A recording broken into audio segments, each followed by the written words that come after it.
Salut les swing dancers, c'est Julien pour Blabla Swing. Aujourd'hui j'ai la grande joie d'accueillir Cathy et Gilbert, et en plus c'est la première fois qu'on accueille un duo dans Blabla Swing. Bonjour. Bonjour Julien. Bonjour Julien. Alors est-ce que vous voulez bien vous présenter et nous dire un petit peu depuis combien de temps vous avez croqué les danses swing? Alors, bon, je suis Gilbert. On a démarré les danses swing par hasard, si tant est que le hasard existe. C'était le 4 juin 1994 pour être précis. Bon, je vais passer le détail parce que la mémoire, elle est très précise à ce moment-là. Mais je faisais beaucoup de sport à l'époque. Ouais. Et Cathy a démarré la danse sans moi. Et un jour, il a fallu que je la rejoigne. Donc il a fallu. Je me sentais un peu obligé de la rejoindre, sinon on n'était plus ensemble, on avait chacun notre passion. Et donc du coup, on se retrouve en 1994 à Lyon pour une compétition de rock, parce qu'on est danseurs de rock à la base, comme bon nombre de danseurs. Mais on n'est pas des compétiteurs. On est vraiment, moi je me classerais plutôt dans le genre entertainer, animateur, fédérateur. La compétition m'a jamais attiré en fait. Pourtant notre prof à l'époque nous disait mais vous devriez faire la compète parce que vous dansez super bien. Mais quand on dansait en compète, on dansait pas pareil que quand on dansait en social. Et c'est toujours le cas, hein. On a toujours plus de plaisir à danser en social que danser en show. Voilà. Et donc du coup, on se retrouve sur une compète, c'était à Jonage, le 4 juin 1994. Et on passe même pas un tour, pour dire. Donc on est vite dehors. Et on rencontre un gars qui nous dit, écoutez, je vous amène au BC Blues, à Lyon. Et on arrive au BC Blues. Et là, il y avait un danseur qui faisait une danse qu'on ne connaissait pas. Ça s'appelait le swing. Pas de nom particulier à cette danse-là. Mais ce monsieur, c'est Franck Valba. Du tout. Ah. Franck arrive quelques temps plus tard. D'accord. Il s'appelait Rob Van Haren.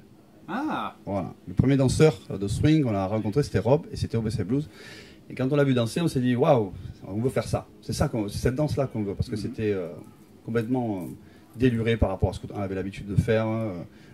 On dansait en ligne, il fallait respecter la ligne, machin. Voilà, c'était un peu compliqué.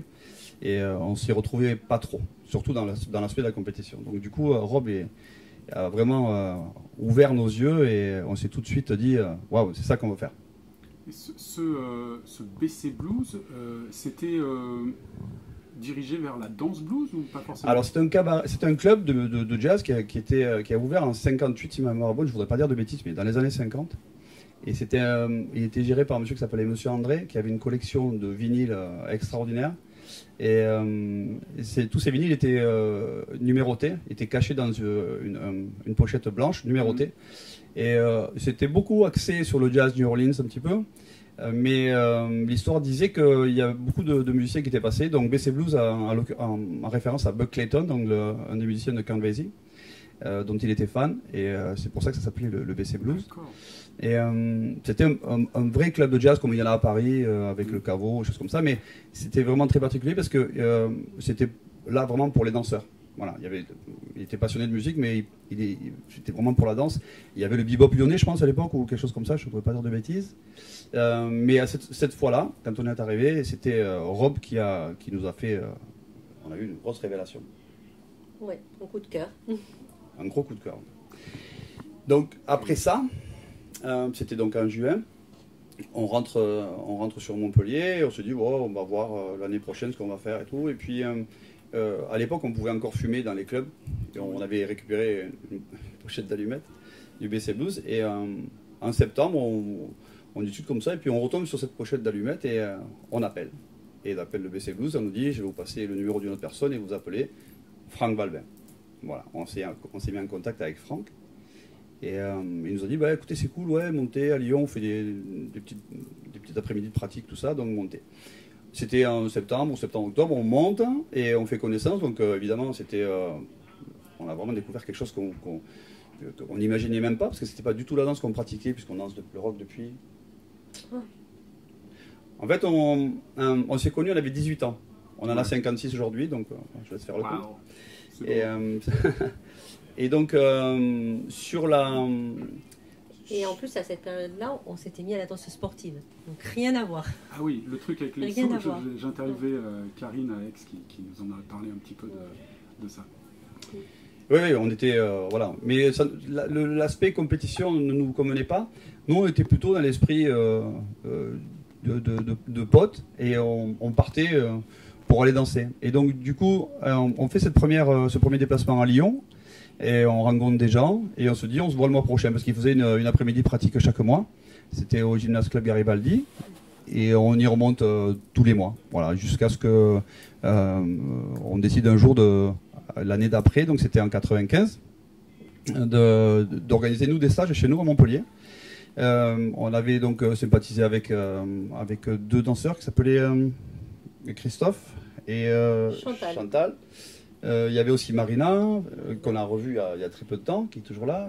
Toute la team de Lyon, c'était le Lyon Swing Dance Club. Oui, qui existe encore. Hein, qui existe encore, oui. On était justement en stage avec eux début février. Ouais, il y a encore une grosse partie de la team, de Bernard Ferlet, qui est là aussi ce week-end. Et donc, octobre 95, l'école de danse à laquelle on était inscrit, donc on lance des cours et nous on se dit ouais, ça serait cool de pouvoir faire du Lindy. Donc entre chaque cours on faisait des petites démos avec des 3 pas qu'on connaissait. Hein. Quand on revoit les vidéos c'est à mourir de rire, mais voilà, on l'a fait. Et le premier stage on a réussi à réunir 70 personnes. C'était juste incroyable pour nous. Et on a démarré comme ça. On a fait quelques stages, 5-6 peut-être. Ouais. Et puis donc l'année s'est écoulée, l'année 95, et à la rentrée 96, notre école de danse se ferme. Donc on était orphelins d'école et on voulait absolument continuer le Lindy. Et donc Christophe et c'était Chantal qui venait. Au départ c'était Christophe et Marina. Christophe et Marina. Chantal est venue qu'après. Oui. C'était au mois de décembre, donc 95. Je sais plus, 95 c'est ça. Là, c'était très loin. La veille du stage qu'on organisait à Montpellier, Christophe me dit je peux pas venir, j'ai un empêchement. Et on avait là aussi une 50aine d'inscrits et on s'est dit on se lâche. Et ça a été le premier stage qu'on a dû gérer en tant qu'enseignant. D'accord. Et donc on était mort de stress. C'était juste c'était le trac. Ah ouais, le trac comme jamais. Et puis finalement ça en est bien sorti. On a commencé à créer un petit groupe. Hein. On a créé une première association qui s'appelait Swing in Montpellier, qui a été créée en 96. Voilà, 96. Voilà. Et on s'est mis à enseigner, et puis petit à petit, on a commencé à être appelé un petit peu partout en France, parce que tout le monde avait envie de faire du Lindy.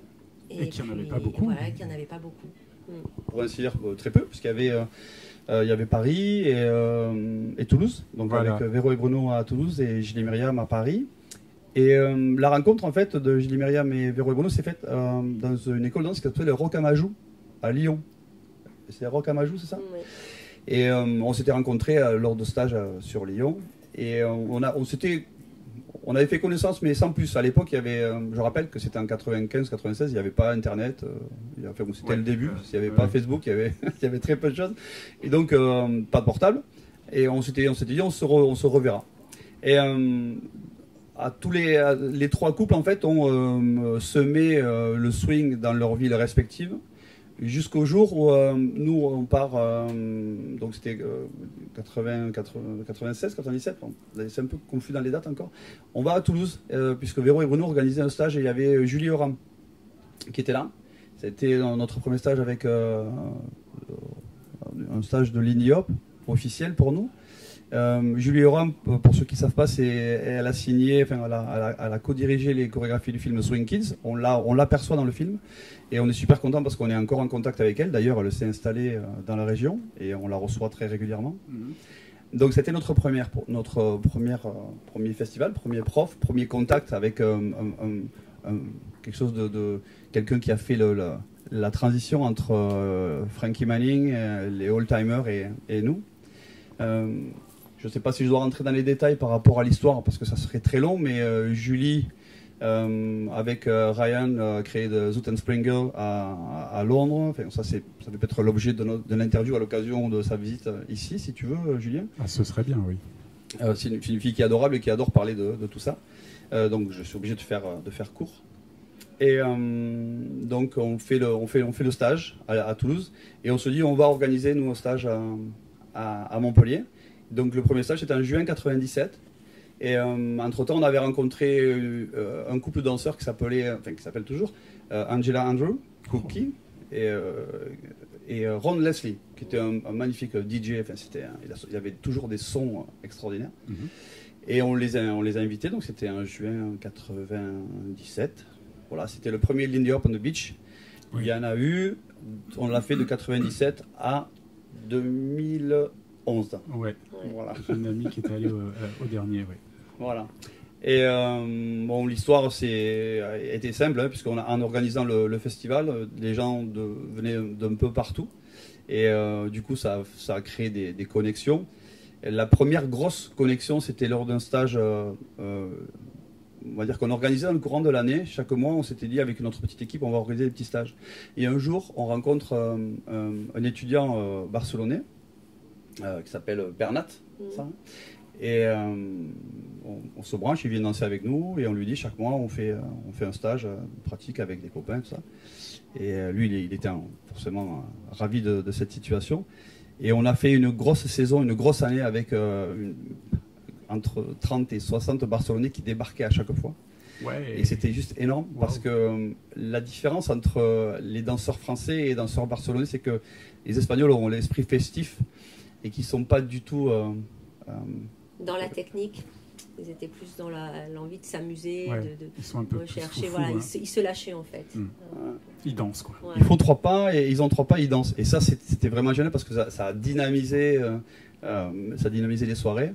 Et on a gardé de très bons contacts jusqu'à ce que, je fais court encore une fois, jusqu'à ce qu'on se branche avec Bernat et Marie, qui nous proposent de venir enseigner aussi à Barcelone.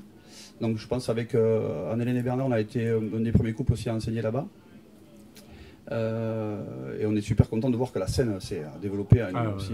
Aujourd'hui, c'est je pense que c'est en Europe, après la France, c'est une grosse scène aussi. Peut-être Vilnius, depuis quelques années, c'est devenu quelque chose d'assez incroyable. J'ai pas pu y aller, mais toute la Lituanie, c'est complètement et c'est ce qu'on a remarqué, on est assez stupéfait de voir à quel point les pays de l'Est sont friands de danse swing, mais je pense que c'est lié aussi à l'aspect culturel et socio-politique aussi de là-bas, puisque j'ai vu un reportage sur Arte aussi sur la Turquie aussi qui essayait de détourner un petit peu de et c'est bien parce que finalement la musique swing, en fait l'ère du swing, si on se reporte dans les années 20-30 où il y a eu ce fameux crash boursier, la musique et la danse ont joué un rôle important socialement.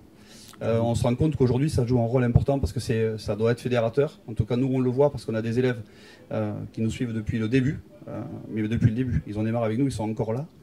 Et il y a beaucoup de gens qui chaque année qui nous rejoignent parce qu'ils sentent que l'ambiance qu'on veut créer, c'est une ambiance familiale et pas du tout élitiste, et on a vraiment besoin de garder cet esprit-là parce que les gens ont besoin de ça. Ouais. C'est pour ça qu'on organise des stages un peu à taille humaine, non pas que le reste soit pas bien, c'est pas ce que je veux dire, mais on a notre structure, on a toujours rêvé d'avoir notre structure, d'avoir notre adresse pour justement que les gens viennent chez nous s'imprégner un petit peu de l'esprit qu'on a voulu, de l'ambiance qu'on a voulu créer. Et du coup, on a réussi parce que là, par exemple, pour ce week-end du Montpellier Balboa Rendez-vous, on a des gens qui viennent de partout, de Cherbourg, on a même une jeune fille qui vient de Shanghai. Bon, j'imagine qu'elle n'est pas venue que pour ça, mais elle est là. Donc ça va de partout, Perpignan, Cherbourg, Lyon, Nice. Voilà, fait ça, on réunit et c'est vraiment dans cet esprit-là qu'on veut organiser les événements, tout en gardant une taille humaine, puisqu'on a une capacité d'accueil qui est réduite. Donc du coup, ça c'est d'ailleurs pour ça, je te coupe, c'est d'ailleurs pour ça qu'on a arrêté Lindy Hop on the Beach. C'est que voilà, Lindy Hop on the Beach, à chaque fois on louait des super salles, et puis un jour on a eu envie de faire quelque chose d'un peu plus petit, parce que ça devenait tellement, voilà, ça s'amplifiait tellement qu'on a réduit et on a dit on le fait maintenant chez nous. Voilà, donc on fait 2 gros événements maintenant dans l'année, mais qui sont un peu plus réduits. Parce que Lindy Hop on the Beach devenait un peu trop gros pour vos épaules, c'était un peu ça. Voilà, c'était un petit peu ça. Ça devenait très ça devenait gros. Fallait le gérer. C'était grosse organisation. Voilà, grosse organisation qui nous demandait beaucoup de temps. Et puis c'est vrai que on a créé l'école et qu'on a beaucoup travaillé avec l'école aussi. Oui. Donc là, la nécessité d'avoir un lieu, une adresse, ce que tu disais Gilbert, un lieu fédérateur où on peut retrouver, et puis qui fait effectivement probablement écho à notre époque où on est de plus en plus vissé derrière nos écrans, nos Netflix, nos Facebook et tout ça, et en fait on se réveille avec une envie de contact humain, plus fort qu'avant, et c'est vrai que les danses swing, les danses de manière générale, on le vend en poupe depuis quelques années. Oui, carrément. Je ne sais pas si tu étais là, mais enfin, je le fais souvent. Donc, dans les soirées que j'anime, je demande aux danseurs de se regarder. Parce que quand on danse à deux, quand on est deux, en fait, on se sort de son quotidien parce que finalement, on a beau dire non, moi je le fais pas trop. À un moment donné dans la journée, on a tous le nez sur le téléphone, moi le premier, à regarder, se connecter sur Facebook, faire des notifications, créer des publications, tout ça. Mais cette chose-là de danser à deux, c'est important parce qu'on a un contact réel avec une autre personne et que ce moment-là qu'on échange, il doit être intense. J'ai dit intense dans le sens où il faut partager et en profiter, vivre l'instant présent. Ouais, être pleinement là, quoi. Voilà. Et je reviendrai plus tard parce qu'on a fait quand même un grand écart entre le début de l'interview et maintenant, puisqu'on n'a pas parlé de l'essentiel, notre rencontre avec Frankie. Mais c'est une chose sûre, c'est que par le biais de la musique swing, qui est une musique festive, c'est une musique qui ne peut que fédérer, qui ne peut pas diviser, qui ne doit pas diviser, parce que par rapport à toutes les autres musiques, latino par exemple, ou le rock, en fait, on a l'avantage dans la musique swing de pouvoir danser sur un éventail hyper large de styles, que ce soit du big band ou du trio. C'est juste là, adapter ses pas, adapter sa danse et son ressenti à la musique sur laquelle on s'exprime dans l'instant. C'est pour ça que on danse jamais pareil finalement. En tout cas, c'est ce qu'on essaie, ce qu'on enseigne. Fois les mêmes danses. Ouais. Voilà, ouais. Alors que voilà, d'autres danses où on danse un petit peu de manière similaire, quel que soit le tempo, ou en tout cas on a moins d'amplitude en termes de style musical. Ceci dit, pour revenir à l'essentiel, c'est la rencontre avec les deux couples, Gilles et Myriam et Véro et Bruno. À un moment donné, on nous a appelés les swing mousquetaires. Ouais, moi j'ai entendu parler des trois mousquetaires, voilà, ouais. assez fréquemment, oui. Et donc, l'histoire de mousquetaires, elle démarre forcément à un moment donné par Paris, où Gilles et Myriam nous disent, nous présentent des personnes qui nous disent on va vous amener dans un événement en Angleterre qui s'appelle Jumping at the Woodside. Oui. Et la particularité de cet événement, c'était que Frankie étant né au mois de mai. L'événement avait lieu le premier week-end de mai. Et on est allé là-bas et c'est là qu'on a rencontré Frankie. Alors l'anecdote, l'histoire de la rencontre avec Frankie, c'est assez...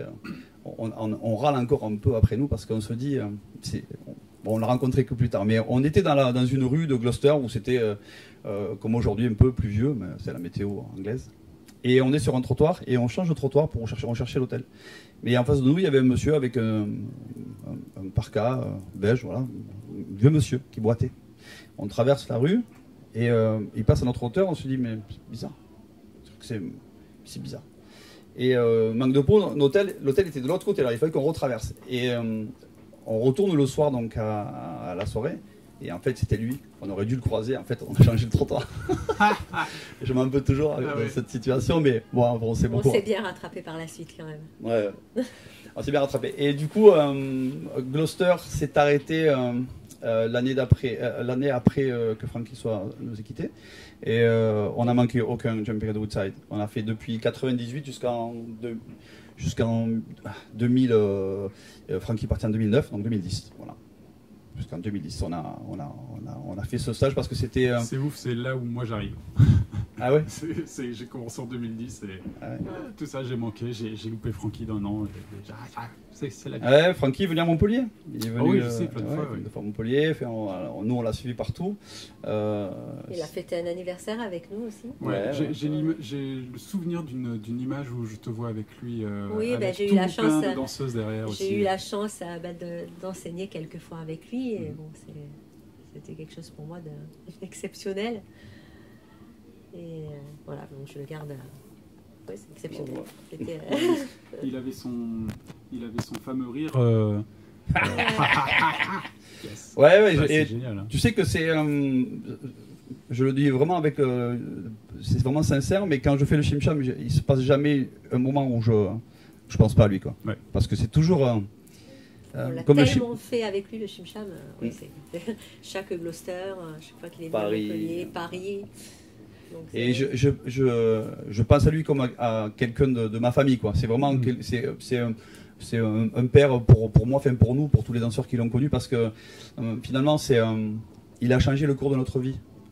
Parce que bon, nous finalement on était comme tout le monde, hein, on n'a rien de plus, on était salariés dans une entreprise, on ramait, voilà, c'était compliqué, et le fait d'aller enseigner à droite à gauche, il a fallu un jour prendre la décision de se dire qu'est-ce qu'on fait, est-ce qu'on vit de ça, est-ce qu'on arrête. Alors là on fait un petit comeback, on arrive en 2001 où on se dit avec Cathy, il faut qu'on prenne la décision, on doit vivre de ça, c'est plus possible de faire un assos, travailler la semaine, donner les cours, les week-ends on se déplaçait, mais on se déplaçait loin, quoi. C'était Bordeaux, c'était Marseille, le premier stage à Marseille a eu lieu en 2000, et d'ailleurs, je me rappelle de Nico, petit clin d'œil à Nico.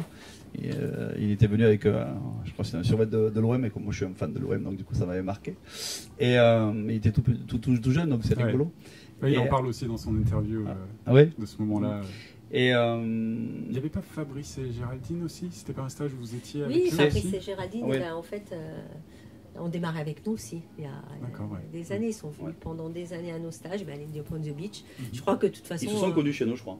Oui, en plus, oui, puisque. Ah là c'est Love on the Beach là. Ah ouais, mais oui, c'était. Je ne crois pas si bien dire. Hein. Hélène et Bernard aussi d'ailleurs. Hélène et Bernard aussi, ils ne sont pas connus chez nous, mais venaient l'Indy Upon the Beach. Je crois qu'à tous les danseurs actuels, quasiment, peut-être pas les tout jeunes, mais plus les gens de notre génération sont passés par l'Indy Upon the Beach. Ouais, c'était incontournable. Et le festival de Paris, le festival swing de Paris aussi, qui avait lieu tous les 11 novembre. Pendant des années, on se retrouvait. Ouais. C'est vrai qu'à l'époque, pour faire la petite. C'était le festival des Fous du Swing. Des Fous du Swing. D'accord, et ça s'appelait comme ça? C'était le festival de Paris des Fous du Swing. Ouais. Il y avait aussi Toulouse au 54, bien sûr. Voilà. En fait, à l'époque, il y avait 3 grands rendez-vous. Donc, ce qui était génial, c'est que tous les danseurs de l'Indy se connaissaient, se rencontraient à un moment donné, puisque nos 3 grands rendez-vous, il y avait le Lindy Upon the Beach généralement au mois de juin. Après il y avait au 144 je crois que c'était janvier, mais avant il y avait tous les 11 novembre Paris. Donc voilà, c'était les gros événements à l'époque où on se rencontrait tous, donc c'est vrai qu'on s'est tous croisés, qui maintenant sont un peu remplacés par le GSDF qui tombe à peu près à cette époque à Grenoble. Après, il y a eu plein de 3 événements dans l'année. 3 événements. Mais ça réunissait quand même. À Paris, il y avait 800 danseurs. À Toulouse, il y en avait presque 300. Nous, on en avait autant. On tournait en général entre 400 et 500 sur l'Indy Upon the Beach à la fin, oui. Ça a changé depuis. Ouais, mais c'est là maintenant, c'est l'inverse, c'est trouver un trou dans le calendrier où il n'y a pas un truc. Mais c'est le vrai problème. Mais en même temps, je pense qu'on a tous œuvré pour ça. Ouais. La seule chose, c'est ce qui est dommage, mais bon, après on reste dans lui-même, mais chacun veut organiser son festival, il ne tient pas compte de ce qu'il y a à côté, mais ça devient très compliqué puisque bon, on ne peut pas rallonger les jours, ni les mois, ni les semaines. C'est ça, en fait. Mais l'avantage de tout ça, c'est que ça a aidé au développement de la danse. Donc nous, on a tout planté, on a pris le risque de vivre de ça à partir de 2001. Donc Cathy s'est installée en professionnel, et c'est là que sont nés les Studios Swing Cat. Voilà. D'accord, donc ça date de 2001, ouais. C'est Swing Cat, c'est en professionnel, voilà. Oui. Et c'était déjà ici, ce lieu de Non, c'était pas le même endroit. C'est un petit studio qui est aussi grand que celui qui est derrière toi, là. D'accord. Qui faisait 150 mètres carrés. Ouais. Et qui est à 500 mètres d'ici, en fait. Voilà. C'est vraiment dans la même zone. Et donc on faisait essentiellement du Lindy Hop, puisqu'on n'avait qu'un studio et on enseignait ça. On faisait de la salsa parce que on est fan de musique cubaine, enfin en tout cas de culture cubaine, et qu'il y a forcément une relation culturelle et originelle en fait entre la musique cubaine et le jazz, puisque pour la petite histoire, un musicien que tout le monde connaît qui s'appelle Slim Gaillard est né à La Havane. Voilà. D'accord. Bon, voilà, ça c'est juste que... C'est hallucinant parce qu'un jour j'avais eu une discussion avec une personne qui me disait ouais mais toi tu fais du swing mais tu fais aussi de la salsa, c'est bizarre, c'est pas la même musique. C'est vrai que c'est pas la même musique mais c'est les mêmes racines. Et quand on regarde les influences dans le jazz roots, en fait tous les mouvements, tout le monde, le chim cham chimi, quand tu fais les tremblements, des isolations du haut du corps, tu les trouves dans l'afro-cubain. Et l'afro-cubain, ça reste quand même... c'est vrai que c'est un domaine moi que je connais pas du tout et sur lequel... je sais que c'est Gas Hernandez de Madrid, qui est argentin, qui dans un stage nous avait évoqué la partie culturelle historique cubaine. Et ça demande à être creusé. Et ça l'air passionnant. C'est énorme. C'est énorme. Pour moi, c'est juste... la musique cubaine, c'est une musique très particulière. Et là, tout à l'heure, on délirait avec Irina et Andreas, puisque comme je suis danseur de claquettes, je fais aussi des percussions corporelles. Ouais. Et je leur expliquais comment l'origine de la clave de son et la clave de rumba. Et donc, je mixais avec les pieds et mains, et on est parti dans un délire. Ouais, je vous ai entendu. C'était bien cool. Ouais. Et c'est vraiment pour montrer qu'il n'y a pas de frontières, en fait. Dans la musique et dans la culture, il n'y a pas de frontières, et on ne doit pas en mettre.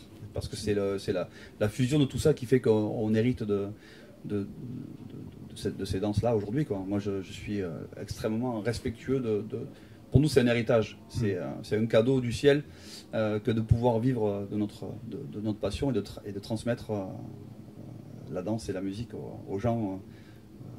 C'est beau. C'est vrai qu'on a oublié aussi de parler des rangs, parce qu'on on a quand même été... avec Jumping at the Woodside, ça vous a donné voilà, et puis il y a eu aussi Erang, on y est parti... 98. Voilà. Non, 97, pardon, 97. La première fois, c'était 97, et je crois qu'on était 24. On était 31 Français. 31 Français. Et 28 dans le même appart. Donc c'était un truc de fou. Tu peux regarder, c'est sur les vidéos de Erang, enfin sur les cassettes VHS. Ouais. Maintenant il y a les DVD, je pense. On est sur, ils font un reportage et on leur dit non, c'était 21 French in a room. Oui, là c'est ça. Ouais, 21. Et c'était rigolo parce que le matin c'était top chrono pour la douche, c'était 3 minutes chacun. Ouais. Mais franchement un délire total. Et moi j'en garde un souvenir. Voilà. Ouais, donc là, on est allé 2 fois en tant qu'élève et après on y est retourné 2 fois en tant que prof. Ouais, voilà. Wow, c'était classe. Jusqu'à ce qu'on ait notre fils qui est arrivé et que là, bon, après on a fait le choix de voyager un petit peu moins et puis vraiment de se consacrer à l'école de danse. Voilà, mais c'est vrai que c'est des super souvenirs. Et du coup, 97 Erang, donc c'était avant de monter le studio. Ouais. Et donc après en 2001, vous montez le studio et il y a toujours, vous êtes toujours les seuls sur Montpellier je crois que les après, autres structures arrivent il y a des gens qui sont passés chez nous et qui ont créé la première assoce à Montpellier, une première assoce. Après il y a eu Thomas qui a créé les Swing Jammers. Puis il y a eu l'Apollo Jazz. Il y a eu l'Apollo Jazz, voilà, qui a été un vrai révélateur en fait au public montpelliérain en fait. Ouais. Ça s'est un petit peu ouvert. Pour les musiciens au début, c'est ça? Oui, mais après il a donné des cours de danse. Mais ce qu'il faut savoir, ce qui est assez surprenant, c'est que nous, quand on arrivait dans les soirées à Montpellier et qu'on demandait un peu de swing, on passait pour des... c'est quoi cette musique et tout? C'est une musique de vieux, c'est has-been. Et en plus, on commettait l'erreur de venir apprêter, quoi. On était habillés, chaussures bicolores, pantalons larges et tout. Et on nous a dit, enfin, on l'a retourné, mais c'est quoi cette secte? Ah ouais, c'était énorme. Et c'est quoi cette secte là? Ils arrivent habillés comme ça, machin. Mais personne n'en voulait en fait. On avait vraiment le sentiment qu'on passait pour des aliens et que personne ne voulait entendre parler du swing. C'est vrai qu'à l'époque, le rock'n'roll c'était vraiment la musique du moment. Et t'arrivais même le latino à l'époque, ça démarrait quoi. Ça démarrait en 2000, au début des années 2000 aussi à Montpellier. Ouais. Donc on était vraiment les précurseurs. Mais en même temps, on a ramé, c'était la vraie galère, quoi. Mais on y croyait, mais on a bien fait d'y croire. Ouais, clairement. C'est probablement ça qui fait que vous avez une belle longévité aussi, quoi. C'est que ça se sent que vous y croyez dur comme fer et que vous en avez pour plein d'autres tellement. Ouais, mais on compte pas les heures. Hein. Je peux te dire qu'on compte pas les heures, on compte pas l'investissement personnel même familial. Je veux dire, on a vraiment beaucoup investi par rapport à tout ça. Et puis c'est vrai qu'à ce jour, on est super content parce qu'il y a pas mal de danseurs qui sont passés par chez nous, qui aujourd'hui ont réussi, bon, je pense notamment à Estelle Eric par exemple, qui sont des amis à nous qui organisent maintenant Avoriaz aussi, qui organisent un gros festival sur Avoriaz l'été. C'est pareil, c'est des gens qui se sont connus à Indie Upon the Beach encore, et qui ont monté leur école de danse. Et voilà, il y a JB qui a démarré aussi avec JB, justement quand on allait chez Estelle Eric là-bas, oui, il y a eu énormément, on a passé énormément de danseurs, mais bon, c'est super. Bah, c'est ça, d'être les pionniers. Hein, on est forcément une trempe de lancement. Ouais, non, mais on est assez content du travail accompli. On se dit qu'il reste encore pas mal de choses à faire, parce que justement, on doit... Mais on a encore plein d'idées, on a encore beaucoup d'idées. C'est chouette, et en plus... ce qui est étonnant, c'est que non seulement vous arrivez à durer dans ce domaine-là, alors qu'il y a de plus en plus de monde, de plus en plus de jeunes, de plus en plus de plus en plus d'événements, il y a de plus en plus de tout. YouTube est arrivé et puis c'est la déferlante. Il y a quand même un avant et un après YouTube dans le développement des danses swing. C'est quand même hyper important. Je perds mon micro des fois. Si, c'est bon, je l'ai. Et et en plus, vous avez la capacité de continuer à être innovant. Je me souviens, c'est ici mon tout premier cours de cours en live avec un orchestre qui joue pendant le cours, que c'était ici que ça s'est passé. Et c'était il y a des années, quoi. J'étais pas revenu depuis longtemps. C'est ici que j'ai fait mon tout premier cours de swing versus hip-hop. C'était ici. Et après, je l'ai vu... le micro revient, voilà. Je l'ai vu après dans d'autres festivals, dans d'autres cadres. Mais souvent, il y a un côté comme ça ici. Pif, paf, on a une idée.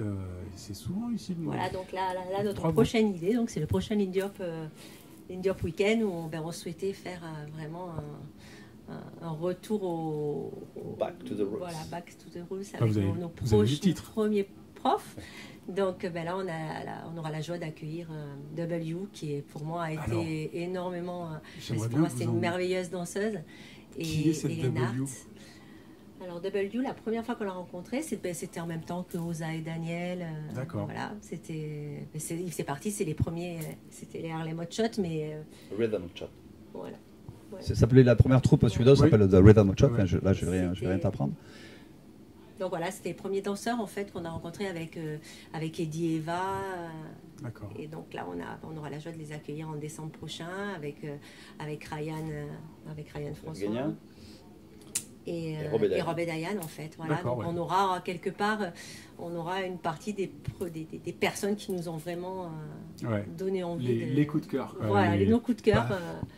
Nos parrains quoi. Hein. C'est vraiment des gens qui ont influencé. On a le regret de ne plus voir un couple qui s'appelle Eddie et Eva. Eddie et Eva, c'était vraiment mon premier modèle, quoi, parce que moi je suis chanteur de formation et c'est le premier prof qui faisait son cours en chantant. Et moi j'avais kiffé, quoi. J'étais comme un bébé. Et du coup, par rapport à ça, il m'a beaucoup influencé. Ça m'a aidé à me former, enfin, un petit peu à m'habituer à donner des cours autrement qu'avec des numéros. Parce que finalement, quand tu démarres, tu n'as besoin que de ça. Et c'est juste une sécurité, mais au final, ça te limite plus que ça te... Ça verrouille un petit peu. Donc, souvent, on demande aux danseurs de chanter le rythme et de ne pas le compter, parce que on se libère davantage en chantant qu'en comptant. Et du coup, sur les danseurs qui nous ont beaucoup influencés, donc il y a Eddie et Eva. C'est vraiment le couple, hein, parce que c'était vraiment... souvent, c'était un danseur. Bon, il y avait Rob et Diane, mais c'était qu'un danseur ou une danseuse. Tu vois, là, Cathy parlait de W. Mais là, c'était le couple. Et on voyait vraiment les deux. Et c'était vraiment génial. Et bon, nous, on est ensemble depuis tellement longtemps que forcément, il fallait qu'on trouve l'équilibre dans la danse. Et ces gens-là nous ont vraiment montré comment équilibrer la danse à deux. Parce que souvent, dans ce que je reproche, c'est un constat, c'est pas une critique, c'est un constat. Par exemple, dans les compétitions, souvent on remarque un ou une, mais rarement les deux. Il y a rarement un réel équilibre entre les deux. Maintenant, oui. Il y a une différence d'énergie assez flagrante.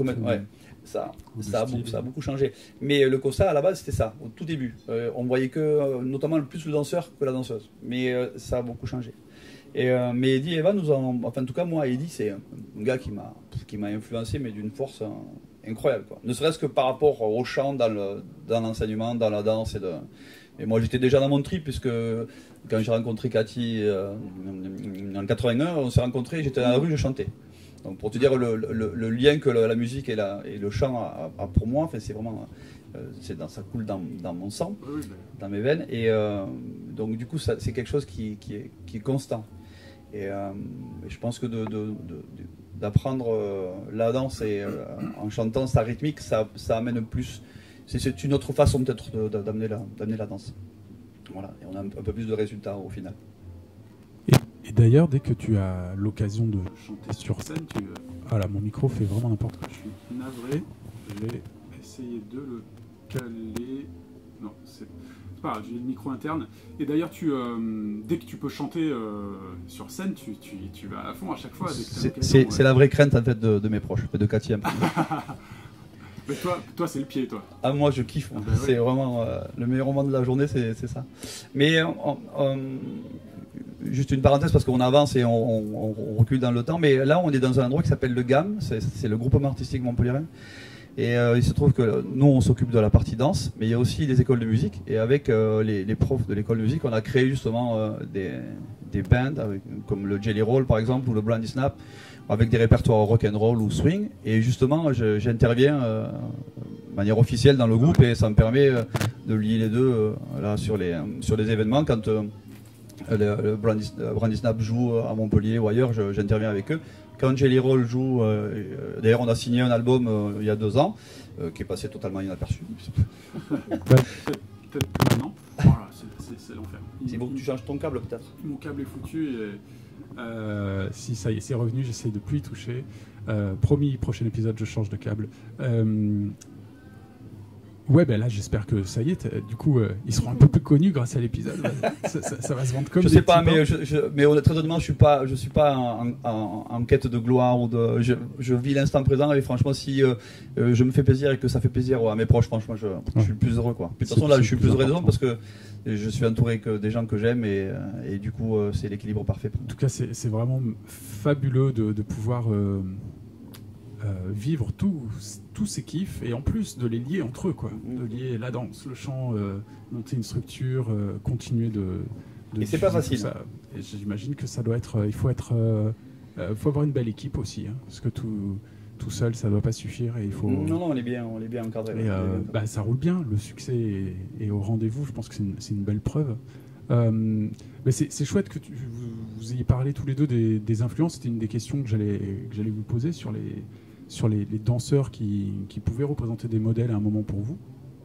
Et mais est-ce qu'à l'heure actuelle, il y en a qui vous impressionnent, qui vous touchent dans la sphère du Lindy Hop ou du Balboa, que vous avez repéré et vous vous dites tiens, ça c'est un peu le renouveau, ou est-ce que il n'y a rien vraiment sur le soleil, quoi. Il y a un renouveau. Il y a un renouveau, mais sur la nouvelle génération, j'ai l'impression que qu'à la base, c'est des compétiteurs. Ouais. Beaucoup de danseurs sortent du boogie et ont intégré. Alors, en fait, nous, on l'a repéré, enfin, on l'a remarqué après le départ de Frankie. En fait, ouais. L'influence a changé dès lors que Frankie nous a quittés. Beaucoup de danseurs de boogie se sont inspirés du Lindy et l'ont intégré dans leur danse. Ce qui fait que maintenant on a une fusion entre le boogie, le Lindy et plein d'autres influences. Ouais. Et alors ça enrichit forcément. Il y a beaucoup de couples beaucoup de danseurs qu'on trouve talentueux. Mais c'est à un moment donné, de faire trop de fusion, c'est un peu compliqué. Parce que nous, par exemple, sur la nouvelle génération, on constate que nous, il y a des gens qui viennent d'ailleurs et ils font pas un swing out, ils savent pas faire un swing out. Alors que nous, avec Frankie, chaque fois, je peux dire qu'on en a des swing out, on en a fait un paquet, que ce soit du débutant ou à l'avancée. Frankie démarrait son cours, c'était swing out. Nous, on l'appelle ça maintenant ABCD, swing out, turn, circle, tuck, turn, tu vois, c'est ABCD. Ouais. Tu vois, tu viens de le faire, c'est un code. Par exemple, on intervient dans des festivals, quand on va avec les danseurs, on lance ABCD et après c'est freestyle. Mais le simple fait de faire ces 4 mesures comme ça tous ensemble, ça ça envoie du lourd, quoi. Mais mon avis personnel, c'est que ça enrichit la danse, ça lève le niveau vers le haut, mais le constat, c'est qu'on ne peut pas tous être dans l'élite, quoi. Ouais. Nous, on gère des danseurs, on enseigne à des gens qui ne sont pas forcément là pour aller chercher, danser vers les étoiles, quoi. Ils sont là pour avoir quelque chose de concret. Et c'est vrai que je trouve qu'il y a un vrai contraste entre la nouvelle génération et nous, qu'on pourrait appeler maintenant old school ou old timer, enfin comme vous voulez, mais qu'on assume totalement, il n'y a pas de souci. D'un côté, je trouve que c'est bien, ça enrichit, mais trop, parfois, trop. Et pas avec l'essentiel. Le niveau est très très fort, de plus en plus fort, et si on regarde objectivement, on a à peu près la moitié de la scène internationale qui vient du boogie. Effectivement. Ah oui, mais c'est... Et à l'heure actuelle, un couple qui a le vent en poupe, je pense à Nils et Bianca, ils viennent du boogie. Oui, carrément. Après, eux, ils ont vraiment réussi quand même à être quand même assez roots dans leur... ils ont récupéré quand même l'esprit premier du Lindy. Mais les danseurs suédois, ils ont quand même... on sent qu'ils ont cette influence qui leur pèse sur les épaules et qui garde quand même le style vraiment suédois. C'est un style vraiment très particulier et qu'on adore, nous. C'est vraiment très, très, très sympa. Et on en parlait justement avec Cathy il y a quelques temps, justement pour devoir les inviter, parce que c'est vrai qu'ils ont le vent en poupe. Mais on s'est dit qu'on va attendre un petit peu, parce qu'on a vraiment envie, notre objectif c'est de continuer à développer le Lindy avec notre vision, avec le recul qu'on a, mais on a envie de faire découvrir des gens comme Joël par exemple, que personne ne connaissait, comme Rob et Diane, que personne ne connaissait en décembre, et les gens ils disaient waouh, c'est génial, quoi. Et ces gens-là, ils doivent être connus en fait par tous les danseurs de swing, parce qu'on a tous la même passion, on aime la même danse. Et il y a des gens qui ont beaucoup œuvré pour que Cathy et moi on soit là, et qu'on se doit d'un respect éternel, quoi. Mais moi j'ai beaucoup de respect pour des gens qui ont fait que notre vie elle a changé. Voilà, donc c'est important pour nous de les présenter. C'est très important pour moi et pour Blabla Swing de aussi vous mettre en avant, parce que moi aussi je vous dois déjà beaucoup sur plein de choses. Je me souviens notamment d'un cours de Daniel et Osha que vous avez organisé ici il y a peut-être 7 ans de ça, un truc comme ça. C'est un de ces fameux cours qui change ta vie, un de ceux qui t'ébranle vraiment, qui va te chercher des fondations qui sont complètement chamboulées et qui te tire vers le haut. Et justement, on devait beaucoup chanter dans le cours. J'allais en parler justement, parce que c'est aussi un couple qui nous ont beaucoup apporté aussi. Beaucoup influencé, et puis c'est vrai qu'ils ont tellement travaillé avec Frankie que voilà, d'ailleurs ils le revendiquent, ils ont vraiment le style, Frankie style. Ça se voit. Et c'est vrai que c'est un bonheur de travailler avec eux, avec des choses simples, on fait quelque chose d'exceptionnel. Et ça doit faire 5-6 ans qu'on les invite en décembre, mais c'est pas le bon timing pour eux, et on n'arrive pas à les avoir. Et c'est notre grand regret. Ouais, parce qu'on aurait bien aimé les avoir pour le prochain Lindy Up Weekend. Mais c'est cool, là je vois ils font de plus en plus de trucs dans leur coin en Suède, que ce soit en hiver, que ce soit à Erang, que ce soit en dehors d'Erang. Ils sont chaque année et très présents, très investis. Oui, ils sont très actifs. Ils font partie de l'organisation. Mais en dehors de ça, il m'avait semblé qu'il y avait pendant une petite période, ils s'étaient un petit peu éteints en termes de... Et ils ont fait des enfants. C'est vrai, voilà. c'est vrai, oui. Ça a amusé un peu le truc. Ouais.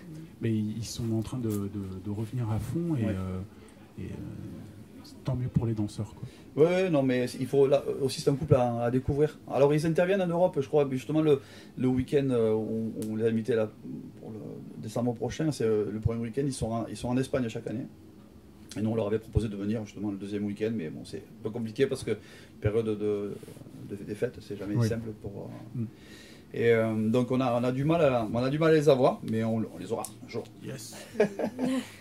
Mais c'est vrai qu'il y a beaucoup d'autres danseurs. Il y avait par exemple Andreas. La première fois qu'on l'a vu, nous, c'était début des années 2000. On l'a vu je sais pas si tu te souviens, à Gloucester. Et il faisait une démo, mais de hip-hop. C'était un danseur de hip-hop à la base. C'était juste énorme. Imaginez, de voir ce qu'il est devenu. C'était juste incroyable.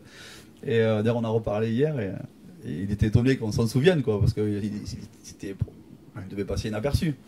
Mais c'était assez rigolo comme situation. Et tu as évoqué à un moment donné que tu faisais des claquettes. Tu pratiques aussi un peu, Cathy, les claquettes? Un petit peu, je prends quelques cours, mais pas au niveau de Gilbert. Non. Et toi, c'est une vraie passion que tu as depuis longtemps ou c'est venu assez récemment? Non, ça a démarré pratiquement en même temps que le Lindy en fait. Ah ouais. Et le Balboa aussi, du coup? Ouais, parce que le Balboa... En fait, vous avez tout fait... tout en même temps. Vous avez tout croqué Oui, parce que Rob et Diane, en fait, ce qu'on doit savoir aussi, c'est que Rob a beaucoup travaillé avec Maxi Dorf et Sylvia Sykes. Et ils sont à l'origine du revival du Balboa aux États-Unis. Joël a aidé à redémarrer avec Valérie Salstrom en créant All Balboa Weekend et Balboa Rendez-vous. Mais les premiers à avoir relancé, reconnecté avec c'était Sylvia et il y avait Jonathan Bixby aussi. C'était le premier cours de Balboa, c'était donc en 97 à Irlande avec Sylvia Sykes et Jonathan Bixby. Le danseur de West Coast. Ouais. Mais oui, mais tu sais que est-ce que tu as déjà vu danser Sylvia Sykes en West Coast? Ouais. C'est une tuerie. Ah, c'est vrai, bah oui. Ouais.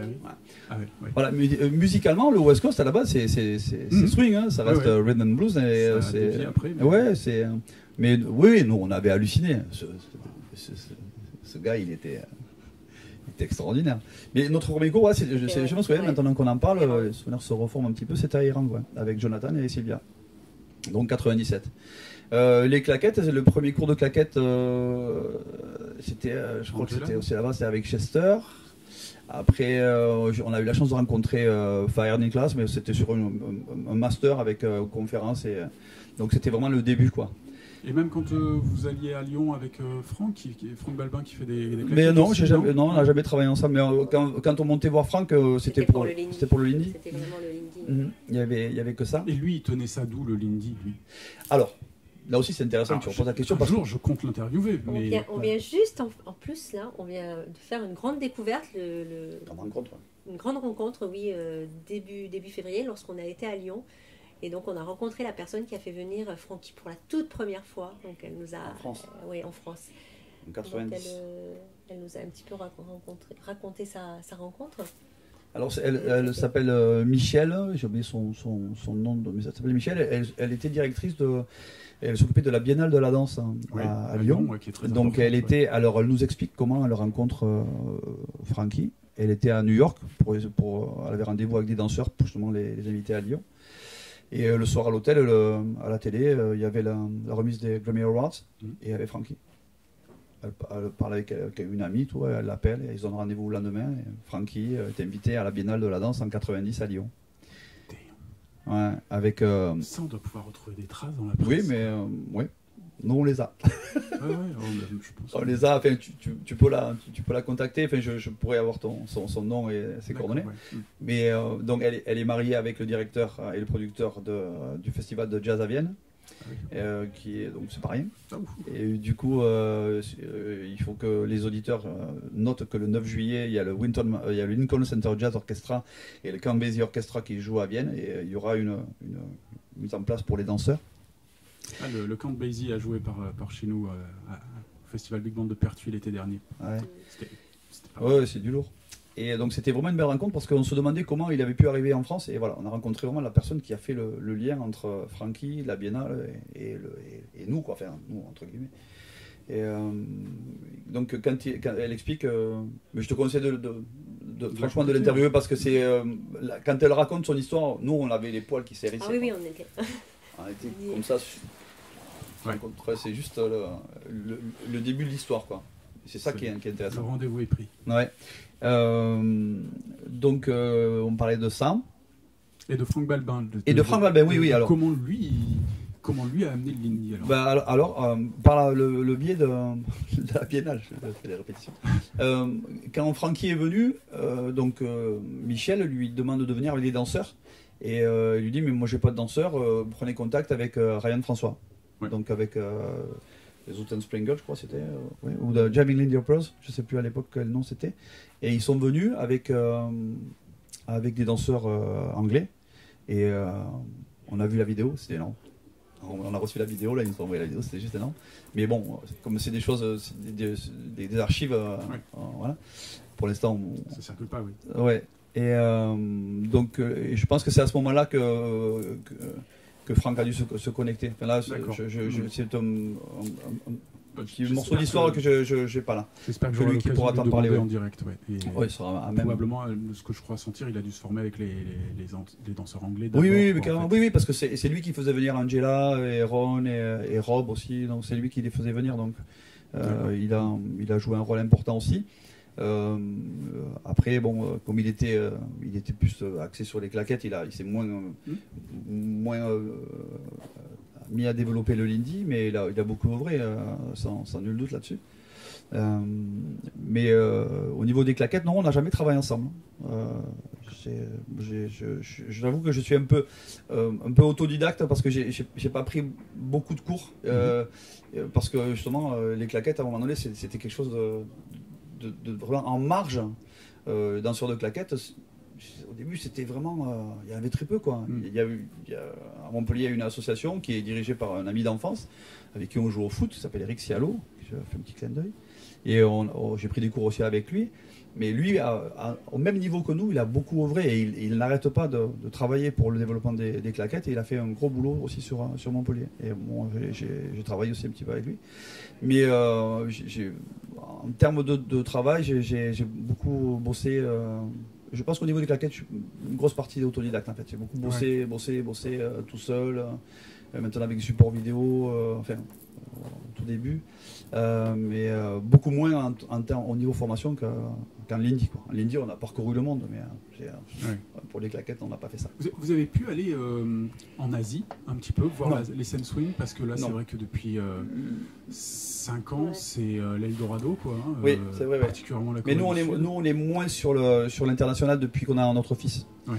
Après, c'est un choix de vie, mais en même temps, il y a beaucoup de jeunes, hein, donc du coup, c'est plus facile de se déplacer.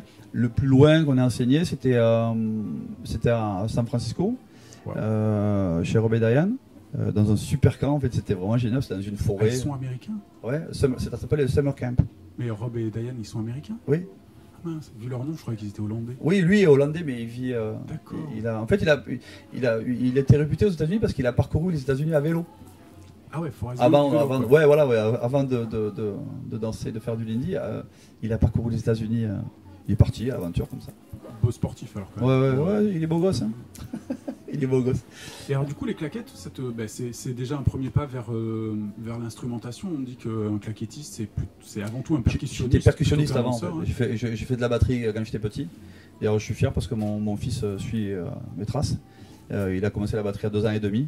Moi j'ai commencé beaucoup plus tard, mais c'est quelque chose qui fait partie de mon quotidien. Ouais. Si je tape pas des pieds ou des mains. Les percussions que tu as dit tout à l'heure. Et tu joues d'un autre instrument? Guitare, de la guitare. Et bon, après je chante plus que je joue, quoi. Et mais toi, les instruments de musique un peu, non? Un peu de chant. J'ai pris, j'ai un peu de chant, mais pas de. Vous faites des duos des fois? Oui, on en a fait un. On en a fait un. Rien à voir avec le swing. Hein. C'était sur téléphone avec notre fils à la batterie. Donc c'était même un trio. Un trio, parce que carrément le trio famille. Il fait de la batterie depuis qu'il est tout petit. Ça, c'est chouette. Ça, c'est des bons moments, quoi. Voilà, c'est des bons souvenirs. Mon prochain rêve, il est derrière, il fait des grimaces. Là, je rêve de faire le chim-cham avec lui. Yeah. Juste la version de Frankie and Chas. So Tell Me What to Do. Franchement, c'est. Alors là, pour l'instant, il est fouteux, il joue de la batterie, il joue du piano. Il fait danser sa maman et quelques danseuses de l'école, mais pour l'instant il a 13 ans et voilà, c'est l'adolescence. Mais je désespère pas. Mais franchement, je serais le plus heureux des papas s'il pouvait m'offrir ça. Ce serait chouette. C'est gravé dans le fichier numérique là maintenant. Il pourra le réécouter dans quelques années et peut-être passer à l'action. Ouais, j'espère qu'il le fera. Merci beaucoup. Merci à toi. Je sais qu'on pourrait durer probablement toute la journée, toute la nuit. Tous les sens, ça pourrait être l'occasion d'un épisode 2 une prochaine fois. En tout cas, plaisir. Merci beaucoup pour tout ce que vous avez construit. Ça fait qu'il y ait des gens comme moi qui un jour débarquent et vous demandent de discuter. Et il y en a plein d'autres. J'ai vu beaucoup de danseurs vous suivent depuis longtemps. Ils sont fidèles. J'ai beaucoup de respect pour tout ce que vous avez accompli et tout ce que vous continuez de faire et cette niaque dans la danse, quoi. Vraiment, chapeau bas. Chapeau. Non, parce qu'au final, on est plus vieux. Hein. Ah oui. à tourner, à être encore... parce que même Véro et Bruno à Toulouse, ils tournent plus parce qu'ils s'occupent de leur école. Annelène et Bernard, ils sont beaucoup plus jeunes que nous. Ouais, c'est un petit peu après dans l'arbre, ils sont Gilles est malheureusement plus là. Et de la première génération, normalement, je rencontre Myriam la semaine prochaine. Mais tu l'embrasseras pour nous. Qu'elle nous manque. Ce sera fait, oui, avec plaisir. Voilà. Merci à toi, c'est une belle initiative. Merci. Merci beaucoup. À bientôt. À bientôt.